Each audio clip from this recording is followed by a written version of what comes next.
The office was started in 1982, and we were contacted by a group of migrant workers who came from the Eastern Cape to the Western Cape. It's about 800 kilometers, and asked us to help them obtain land. And in the 80s, no black people could obtain land in South Africa. So it was a 3-4 year process before we obtained a land on leasehold, and systematically out of that, projects grew and the office grew.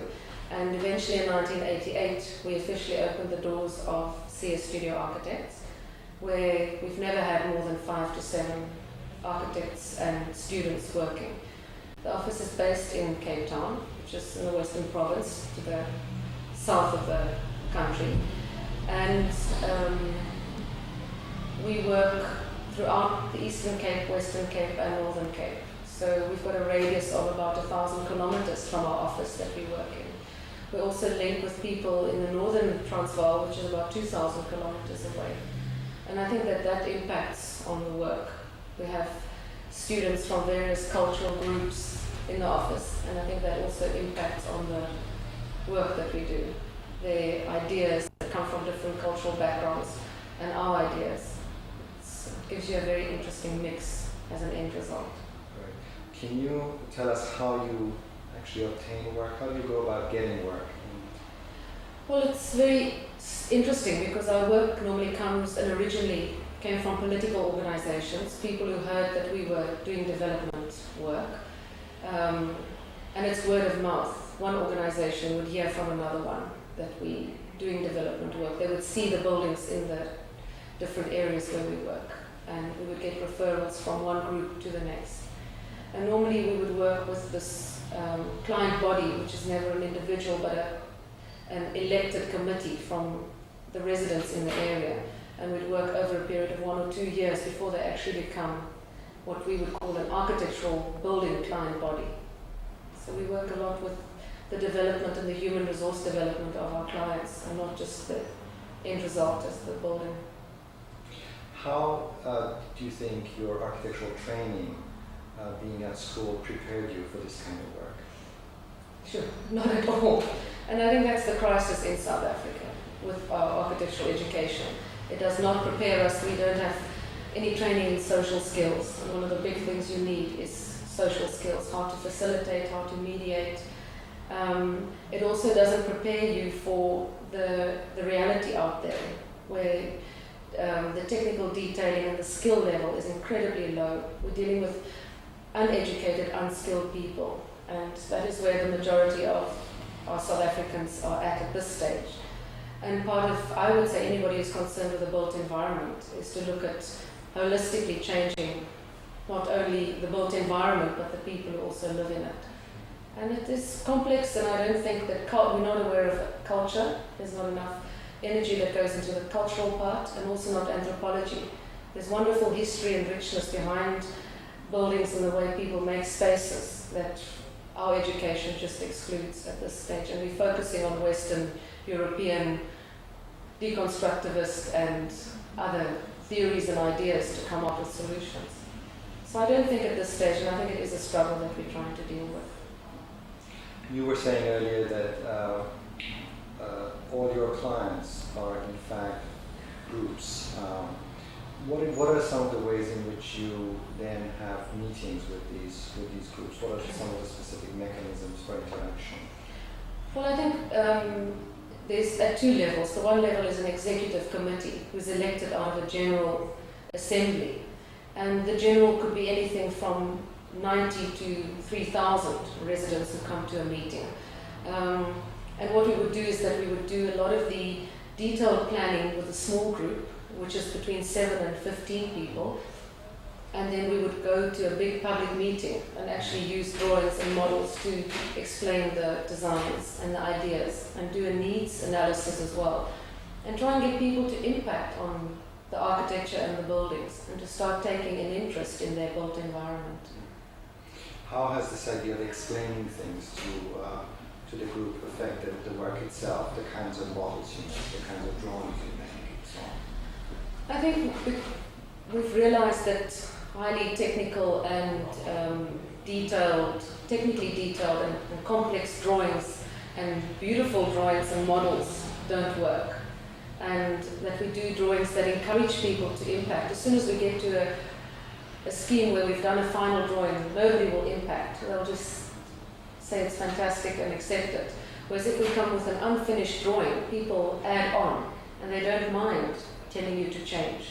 So our models never look finished. They always look like it's an intermediary and we're going to do another final model. And it's been very effective. We've had a lot of people, and sometimes it's the person who keeps quiet and who sits in the back corner who comes up with a very solid suggestion that impacts on the end result of the design. How do you think your work has changed over the last 10 years or so since you started? We don't have the political... in the past we couldn't have meetings. Our clients were locked up often after a meeting with clients. They were detained and it made it incredibly difficult. Not once, but in many of the cases. And that has changed. We don't have to live under fear the whole time of doing development work, of working in areas. In the 80s, you were not allowed to meet with more than 2 or 3 people at once in our country, particularly not between white and black. And I think that has changed and it's made it a lot easier. Also, until the release of President Mandela, we had no funding in the country. There was no sponsorship for any community-driven work or people's projects. And that has changed. With the Reconstruction and Development Program, hopefully we'll now get a culture of development. And I think the interesting thing is that the most important person or facilitator is the architect and the planner and the technician, because we have to change not only the people's minds but also our environment.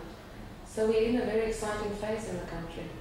But architecturally, do you think that when we were looking at the drawings earlier, you explained that somehow over the last 10 years there's also a process of simplification that's taking place in your work? Yeah. Can you speak to that a little bit? I think we were very idealistic to start off with. We could get away with quite complex curve walls that a contractor could set out and build.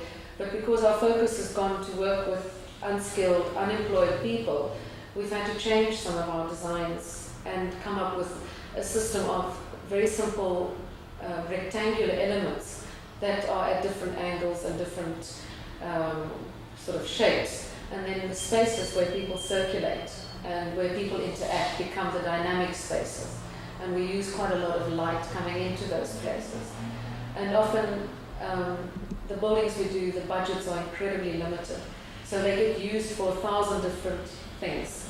So you can't make one room that is going to stagnate and stay for that use. Or maybe 1 or 2 of them will. But you need interaction and you need a lot of, I think there's a lot of dynamics in our politics and in our culture and in the way we're evolving as a society. And we hope that in some way our buildings also reflect that. But do you think that that also at times presents a kind of dilemma for you? Because isn't there a limit to how far you could simplify or oversimplify, if I may use that word? What are some of the problems that come with just simply allowing the circumstances of the work to drive the work? Is there an architecture that's outside of the circumstances of the work? I think there is, and I think that is a challenge and a very difficult thing to deal with, because I think still the way we deal with it is in a three-dimensional artistic way instead of dealing with it in a practical, realistic way. But I think that the more experience you get, you see which of those things, although they're simple, are still very dynamic. But I think that we are in a learning process, and it's the interface between an exciting space and something that can just be a boring element that is a challenge for us. In terms of the relationship between architects and the community, is there also a sort of community of architects that constitutes a sort of a forum for discussion, conversation, helping each other with projects at the moment in South Africa, do you think? No, there definitely isn't. And I think that that's incredibly sad. We've got a very, there's a big gap between the commercial architects as we know them, the ones doing the big multi-million rand developments, and people working in development. There's no dialogue between people, not even from the academic side. And we are very much, I think the group of people you've got here are very much seen as on a limb and as outsiders to what architecture is meant to be in South Africa. And I think that that's our fault as architects. We have to actually start with that discussion and make it into something that is a dialogue that the public can also participate in. And I think that we are to blame, that it is an elitist thing, most definitely, the pure architecture in the country. You've also been doing some teaching at Cape Town. Yeah. Has any of your own work or your ideas about architecture affected now a wider group of younger students who might be entering the profession, who would be in a sense more idealistic and would be part of a larger or new community of architects practicing in South Africa? How do you see that? I think we're finding that a lot. We've also, our biggest fans, if I can put it that way, are the students, and it's not necessarily the older generation. And there is a dialogue. Our office is used like a community centre. I think every architectural student passes through there, whether they're from the Technikon or the university. And it's exciting, and we've got time for people. We don't run our office on rigorous lines, so students come in and we also partake in their projects. And I think that it does have an effect, but at the end of the day, they end up going into a big practice where the creativity and the openness just disappears, and they're back and doing big office blocks and big hotels and big developments. And I think that slowly we'll have to get younger groupings forming smaller work collectives and actually building a culture of development work. And it will happen, it has to happen. We're now dealing with 40 million people as opposed to a minority group in our country. So everything is shifting, and there's no ways that we can stay where we were. What are some of the areas in current practice that you think need to be looked at again in South Africa, that need immediate attention?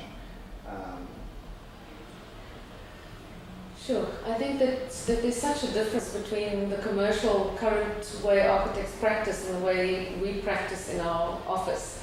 It's a very difficult question to answer, because I think there's always a need for those who do big commercial work.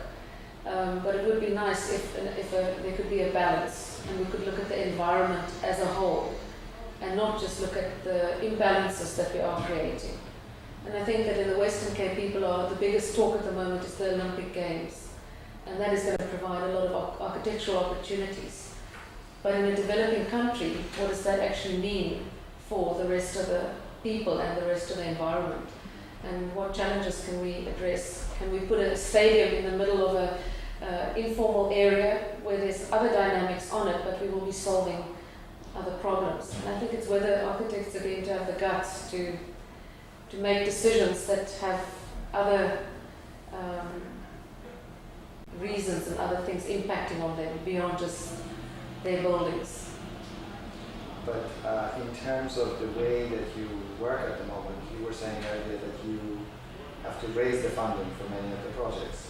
With the new government in place, would there be a certain kind of wish list of other kinds of structures that could help you or could help both these environments, new environments that you were talking about, and especially also the relationship between professionals, specialists, architects, and local areas to really develop a much more comprehensive set of projects, programs, and so on, as opposed to something which at the moment sounds like it's slightly more piecemeal. Yeah, I think it is very piecemeal, and I think that it's extremely difficult because the previous government had to manage 5 or 6 million people. We're now expecting a new government to manage 40 million people with a lot of problems. So I think for that infrastructure, where there's more regulation about planning and buildings, I think that's going to take a long time to establish, and it's going to depend on us as architects to from one angle bring it into place. But there is definite moves towards the government to restructure and to look at holistic planning and to address those very issues. But I think it's the technical field in a developing country is always the one that is the least developed.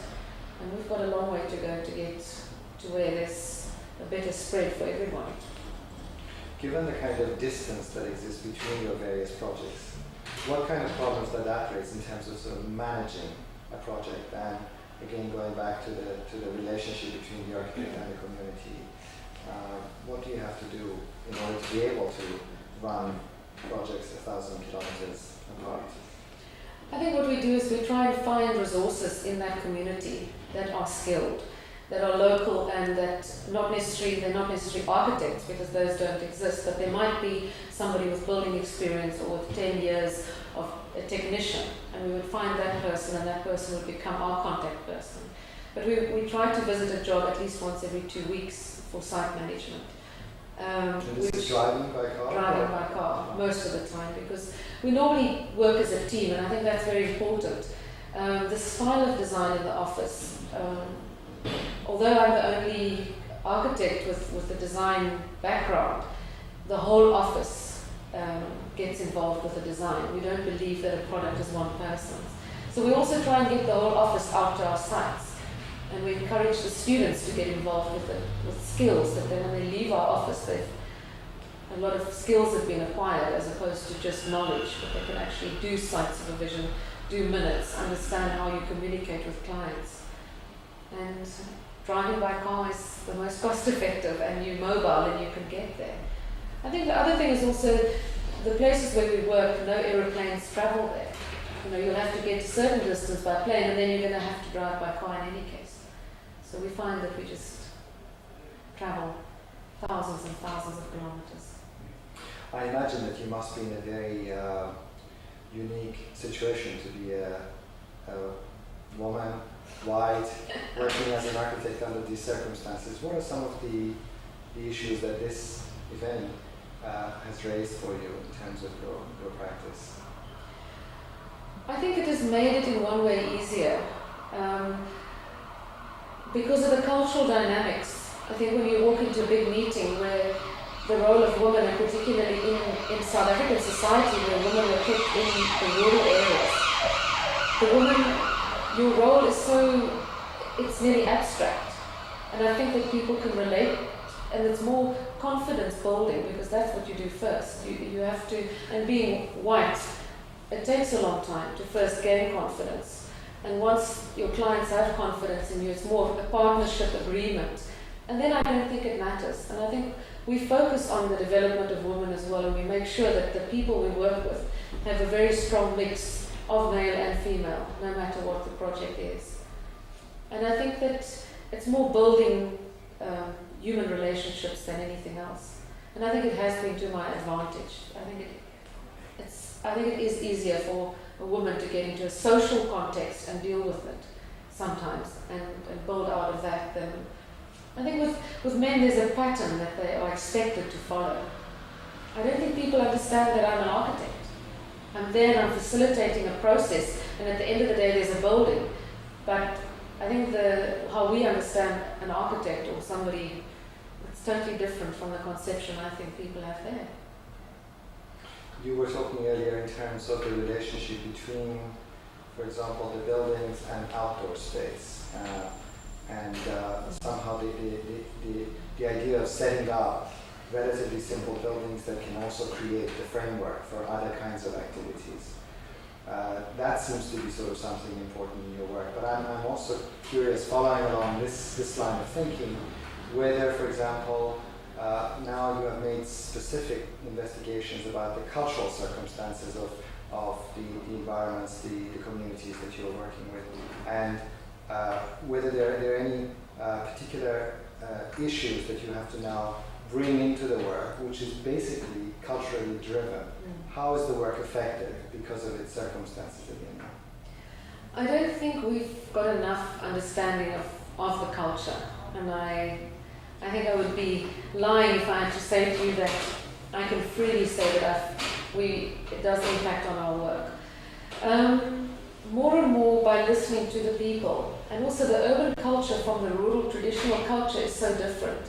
And it's by standing still and listening and asking people to come in people from the street and to come and look at our office and analyze and tell us what they like and not like. And I think that the rural culture that we would find with, say, one grouping, in the Western Cape we have the Xhosa speaking, who come from the Eastern Cape, where you would see the traditional hut and the spaces outside, which are surrounded by a wall, which is an intermediate space when you move from the outside into the inner sanctum. That in the urban areas it's so different because the impact on that same culture is so different. But I think the exciting thing is the street life. You know, you'll never in the evenings, it's a bazaar, there's thousands of people out on the street. And I think that that's where the building needs to, it's the interface between the public realm and the private that is extremely crucial. And I think that from an urban sense, one addresses that in one's architecture. Maybe not totally successfully, but I think that is a real challenge to deal with that interface. Because I think once you're in the building, there's a whole other set of circumstance that you're dealing with. There's a need for functionalism and the usefulness of the space.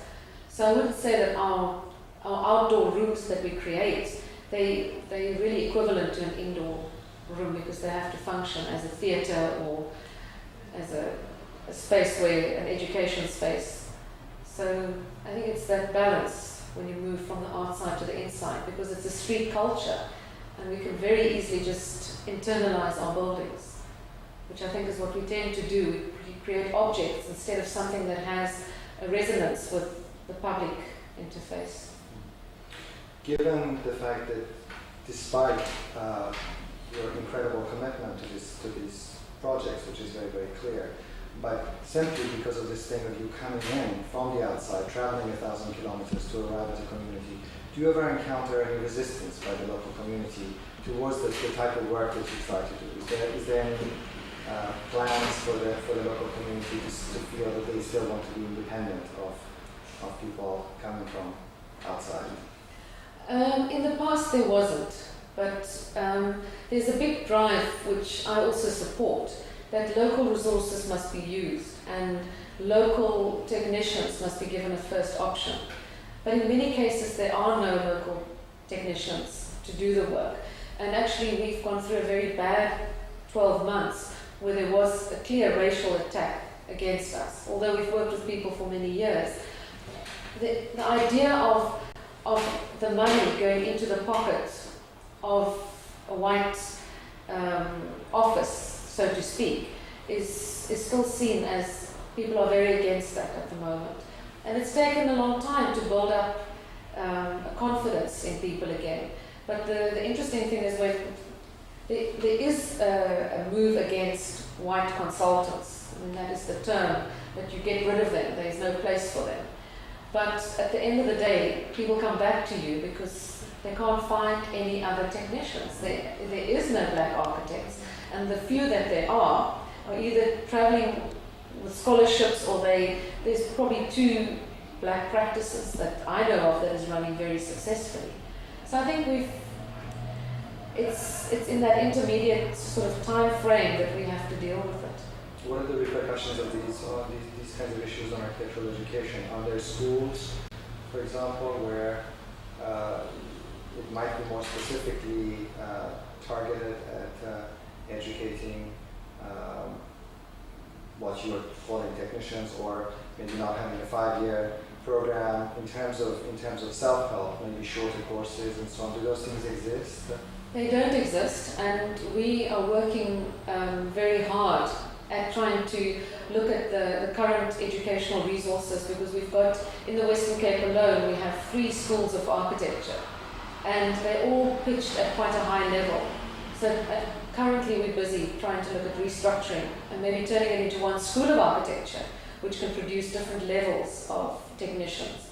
And also I think that the rural and urban, our demands in a rural context is totally different. And we need to produce architects or technicians that can deal with a rural context as well. Somebody who can sit up in Maputo land and actually give a community solid, sound advice. And somebody who's strong enough to deal with the multi-million rand development in an urban city. So I think it's the diversity and trying to create a streaming system, and that is what we are trying to work through in the whole country nationally, is to see how we can restructure architectural education for that. But I think there's one other sector that is developed, and that is the management of development projects. Because often we don't speak the right language. I mean, we have got 50 odd cultures, we've got 14 languages that you need to speak. You travel a couple of kilometers and you just can't communicate. So I think that's another reason why we need to train people who can work with us as architects to communicate and to get ideas across. And they don't necessarily have to be qualified architects, but they can be development managers, they can be the social services that architects will. It's impossible to learn 11 languages. Well, for us here in London, it's very interesting to, in a sense, see a situation where the architect is seen primarily as a facilitator of the work of the community, and it is not, in a sense, purely the wish of the architect which is the dominating force behind a project. And I think this in a sense, is a wonderful lesson for us to learn. And I hope that in future it would also be possible through this kind of exhibition, through more close communication, to have in a way the possibilities for much more collaborative projects between Africa and Europe, because I think we have many things that we can learn from this circumstance. So thank you very much. Thank you.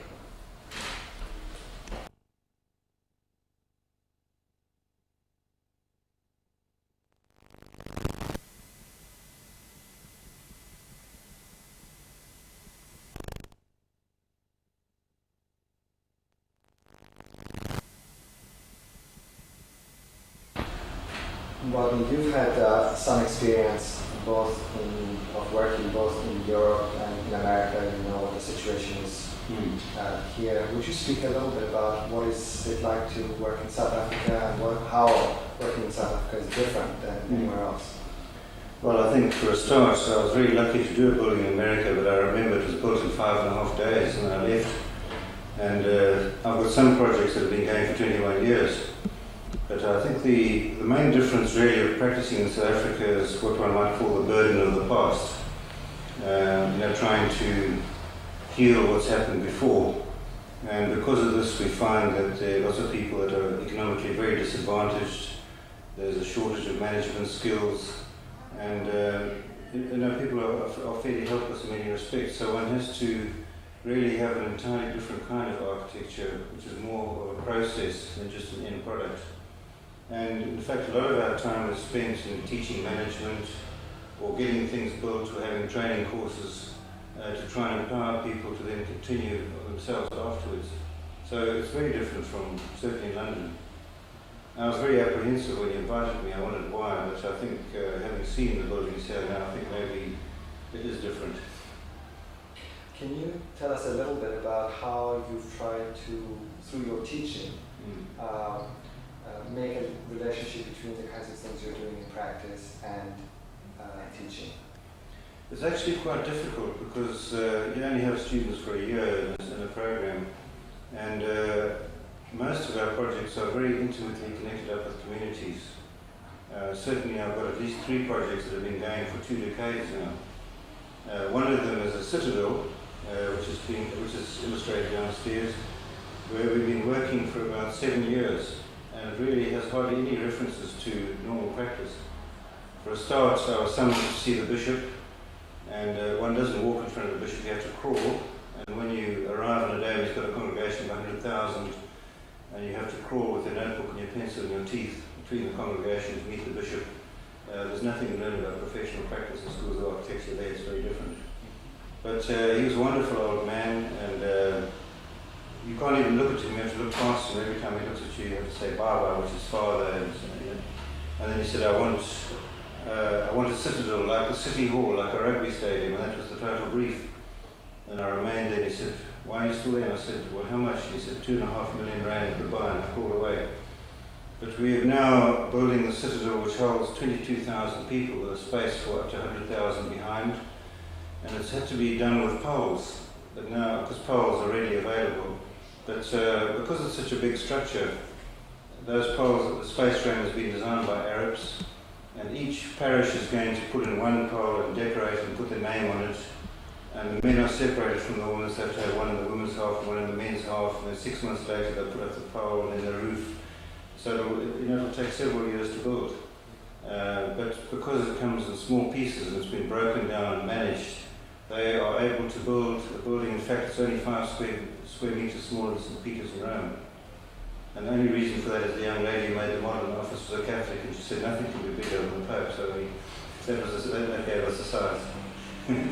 Well, as opposed to pavilions that would be built in the West, many instances of that, what seems to be very interesting is that the very relatively simple, lightweight structure of sort, actually the way that it fits into the community has an incredible impact in terms of the whole social structure of that community.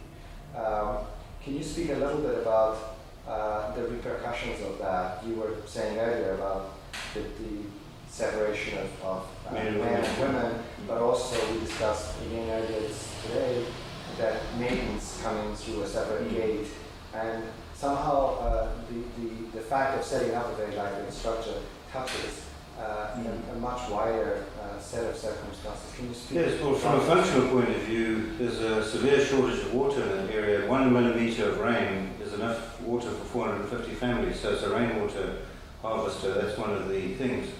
But it's a mixture of Judaism, Christianity, pagan, Zulu, and Islam.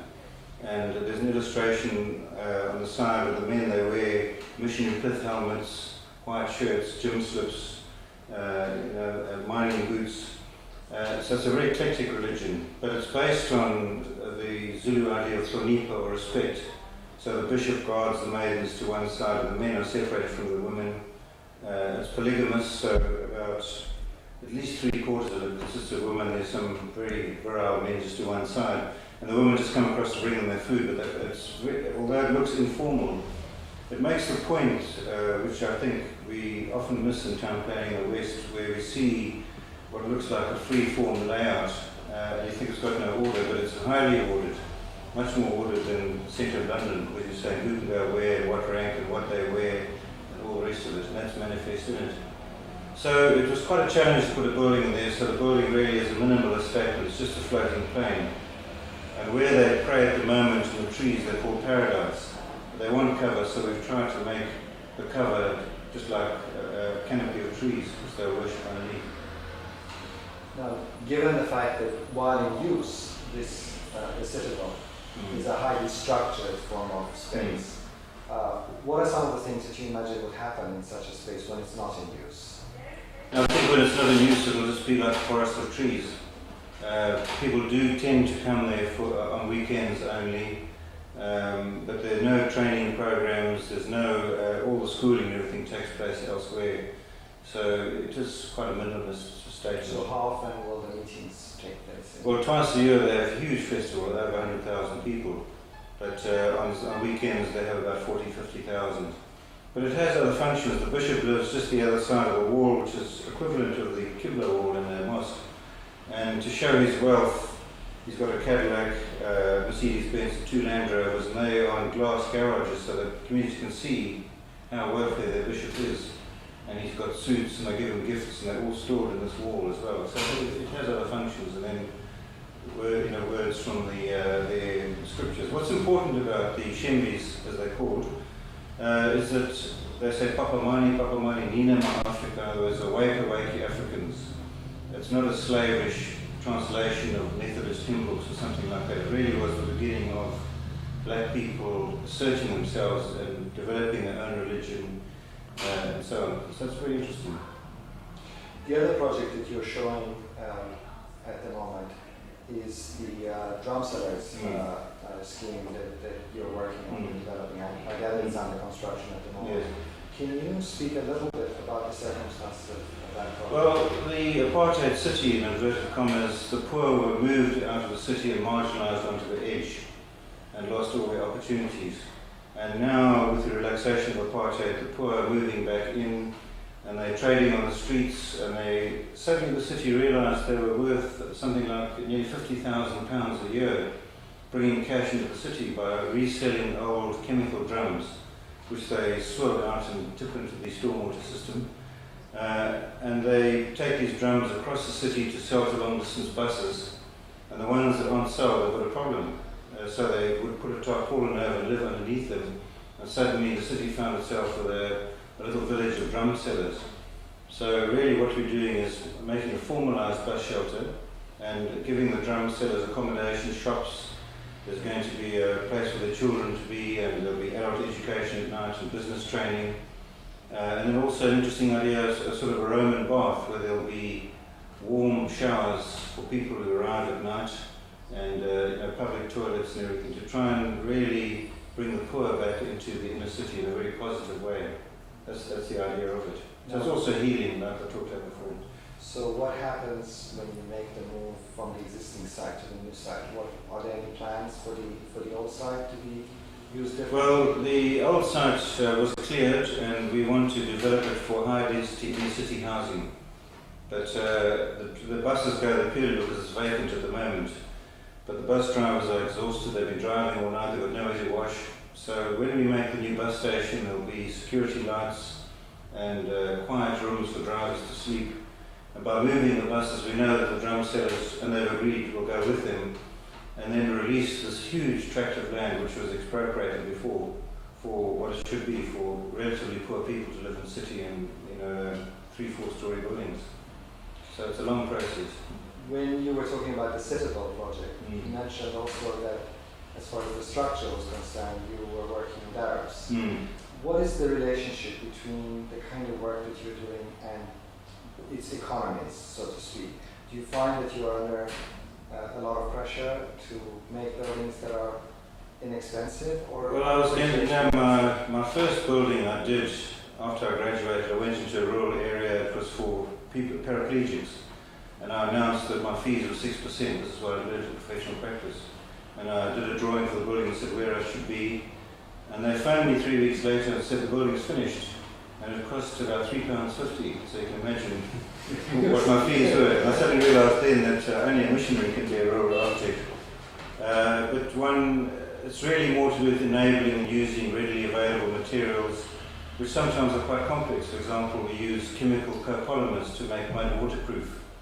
And we've been able to build a hall for 200 people for about £3,000 by seeing what's available locally, using local plants to repel insects, but it's not always like you still charge 6%? I have to teach at university as well. But it's very nice because if you leave molds for making concrete blocks, you leave them behind, and then you actually see eventually the whole town upgrading. And in some projects we have sweat equity where we set up a block yard, and of every 5 blocks people make, they can keep 2. They can 3 back to the project to cover the materials. So the whole idea of the process, not the end product. And that's very much unlike the RIBA awards and all sort of stuff I'm looking at in London now. It's a totally different kind of architecture. But the 2 projects that you're showing with us, despite their different sites, and I know that the Citadel is slightly outside of the city, but nevertheless it's in a very, what looks like a fairly tight, congested site. Would it be fair to say that your work is constantly kind of conditioned by, at the moment, by much more sort of urban circumstances than rural ones? No, unfortunately, I'd love to be an urban architect, but most of our work is rural. It's at least 400 kilometres out in the bush. We have to have 4-wheel drive vehicles. It's much more rewarding. The people are keener to train and to learn. And one of the negative aspects of practice in South Africa is violence, particularly in a city like Durban, where there is a latent civil war. One of our projects is to restore Mahatma Gandhi's ashram in Durban. He lived in Durban for 23 years. If we put all our clients who were killed on the site last year head to foot, they stretch 480 metres. I mean, it's a level which is incomprehensible. When I walk around London, it's extremely violent. We had 2 cars hijacked in 7 days last year. And for a small practice of 2 partners, that's a problem, and it's quite tough. I read the essay that you wrote about housing in South Africa,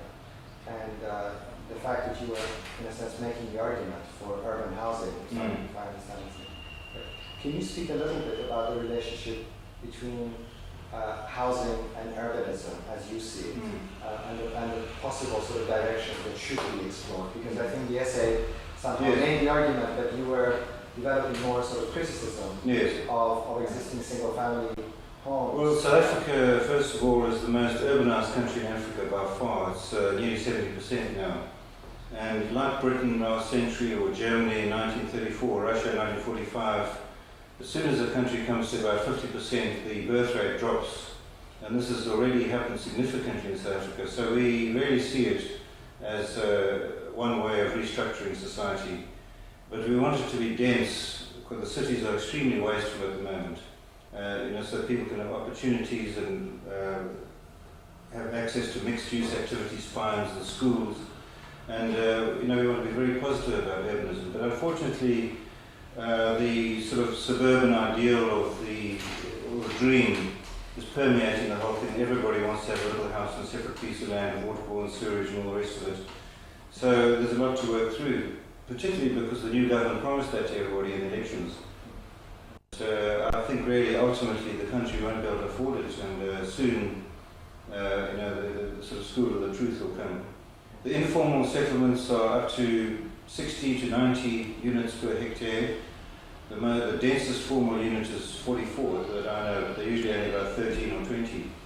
And that has an enormous impact on costs of services, schools, and security in streets. I think if streets are not overlooked, they're extremely dangerous. So it's, that's going to be a long-term Are there struggle. people who are working on these kinds of ideas for, if you like, a kind of new urbanism? What are some of the I don't want to call them models, but what are some of the cases that you find of relevance or of interest that might be, in a sense, worth reconsideration for? Well, I think we're obviously looking at European models, and that's why I'm so grateful to be in London. I think this is probably the best residential environment in the world. I think I just enjoy coming here every day on the bus. But the models I'm looking at are actually the informal settlements themselves. They have one point of entry where all the shops are, where the taxis stop. They're usually on steep, marginalised land. They run along the contours. There's no major earthworks. They're built as a process, and we're really looking at in situ upgrading rather than greenfields. That's the sort of model we're trying to do, which is really the natural way things happen. The process, once again, not the end product. Same argument. What about the relationship of the office to other offices, to other practices in South Africa? Do you feel that you have now the possibility of setting up some kind of dialogue with other practices? Well, I was really glad to speak to Carin just now. We've made some deals already, which we hadn't considered before, but we do tend to work in isolation, I must say. But I find teaching very useful to try ideas out. And it's very nice to come to London to look at those as well. But the ideal now in South Africa is federalism and lots of little provinces. And so we are tending to be pushed into a corner. But then I also work in a unique province. It's the only province which is dominated by Zulus. And Zulus, of course, are the largest ethnic group in South Africa. There's something like 5 million. And that's really the cause of why they loggerheads with the central government. And really why development is so retarded in Natal, and why it's so frustrating. Because the need is there. 25% of the people live in this tiny little province, but because there's this continual fighting, it's really quite frustrating. What are some of the things that you have to do in order to really get work in the office, in terms of the structure of the organization of the office, or in terms of the way in which you establish contacts with federal government agencies and so on? Do you find that your role is more, at the same time as being an architect, you have to be a sort of politician, you have to be a negotiator? Yes. How does that work? Yes. We do a lot of work for non-governmental organizations, and they come with a proposal, but of course they need to have a model up front to get the funds. So we find that we're doing quite a lot of work at risk, which isn't good. But invariably it'll come back a year or two later. So we really try and put a lot into those models. Now those models are done in stages with full community approval as they go. so that by the time they present it, the community really feels that they own the model and they support it. And we won't do any work unless it has full community support, and that there's a development committee in place and all the rest of it. We have to be very careful about that, because if there's no ownership, there's no subsequent respect, and then the building is simply unsustainable. So if we're doing a community hall, you have to make sure that that can be the nucleus of a little town centre afterwards, because there's a meeting room and there's a chairman and all the rest of it. And it's been quite pleasing. So do you actually look at different sites, for example, in areas and make proposals also yourself that are based on, if you like, kind of speculative. But I'm interested in the way in which certain theoretical propositions might now enter your work. Does it always come from practical circumstances, or I would like to return back to this sort of idealism of a new project of urbanism, whether in fact it's possible also to make certain assumptions about, for example, urbanism, and then based on those kinds of ideas then go out looking for particular projects. Does that my theoretical experiments come from my teaching and from visits like this one, but there's really, one of the positive things about South Africa, there's so much work at the moment that one is just constantly trying to keep ahead of it. But obviously, I think the danger is that one shouldn't just produce shelter. Every building must be a step forward, and you really need to think afterwards, what went wrong, what were the good points about this one, and also publish a lot. We publish in France, Germany, and that has a momentum. What's really interesting, now obviously we always have foreign students. We've had 3 this year, and that sort of thing helps to externalize their ideas. But there's really so much work that it's very difficult to promote theoretical schemes because they're just pouring in the door all the time. But do you think that, and this is sort of, I've noticed a slight note of anti-theory, which I can obviously understand the reasons for that, but do you not think that at some point it's also important to, in a sense, pause and theorize about this? Well, no, I'm going to take 6 months leave next year, lock myself up and write it all down, I can assure you. I've got a colleague working in America, and he said the problem is that not really all that many buildings, so theories become very developed. And he found it quite a shock, from being in a situation where he was building in Lesotho. No, I wouldn't say there's anti-theory at all. There's a very nice balance, I think, actually. Can you speak of some of your own projects in the past? The situation at the moment we have with the Citadel and the drum set is that these are both projects that are happening at the moment. I'm very interested to find out how some of your own projects might have been altered or modified in the same way that the site of the drum sellers became, in a way, a kind of site of certain temporal interventions. Have you seen situations where people now take your own building and, in a sense, turn it into something more temporary rather than permanent? Well, one of the great challenges is that it's very difficult to predict exactly how your building is going to be used. They have to be a very loose fit. So if you're doing a community hall, you have a big space and a medium one and lots of little ones. And then it's just fun to sit back. That hall I mentioned earlier that was very cheap to build out of mud was in a remote area called Ponderland, and it's just dirt roads and everything. In the morning now it's a preschool, in the afternoon it's a family planning clinic, in the evening it's a nightclub where all the good work gets undone. But so it has 3 very different functions in one day. But it started off as a technical aid centre and a material store for upgrading the village. So, I think one has to be very wary of tight-fit designs which aren't very adaptable. And also, I think communities grow, and they have to grow into the building.